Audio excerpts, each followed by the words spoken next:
And it's about time we said hello after hearing so much about you, and you're not really altogether that available to media. I know you do a radio show, and there have been other occasions, but let's see what I can do here now in trying to help the world understand. Those who may not be as familiar with your work, you don't go for altruism and charity and do good and liberal and... No. And conservative. You might as well add it all. You don't like the conservatives either? No. Well, not today's conservatives. All right. I want to help people. I want to do good for other people. What's so bad about that? Nothing. If you do it by your own choice, and if it's not your primary aim in life, and if you don't regard it as a moral virtue, on those conditions, it's fine to help people if you want to.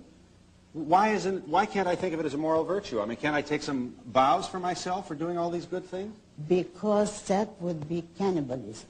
Because that would mean that you preach altruism, which means not merely kindness, but self-sacrifice. It means that you place the welfare of others above your own, that you live for others for the sake of helping them, and that justifies your life. That's immoral, according to my morality. I don't understand why you have to be so harsh in your evaluation of those people. Why call it immoral? Why don't you just say, why don't you say it's a waste of time? Why pass judgment on me? Because look at the state of the world today. Yeah. And you cannot be harsh enough on those who created it. And those who created it are the philosophers of altruism. It's those who preach self-sacrifice, selflessness, self-abnegation, all the anti-self theories, which means anti-man. All those who demand man's sacrifice. They have succeeded, and look at the results in the world.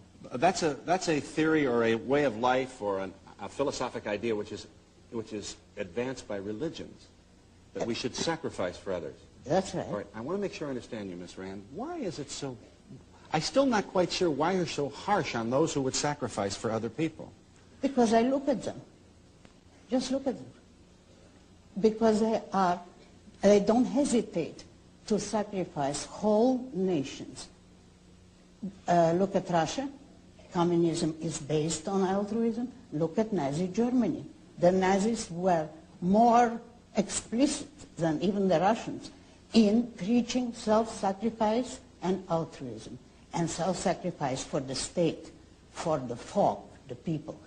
Every dictatorship is based on altruism. Now you can't fight it by merely saying it's a difference of opinion. It's a difference of life and death.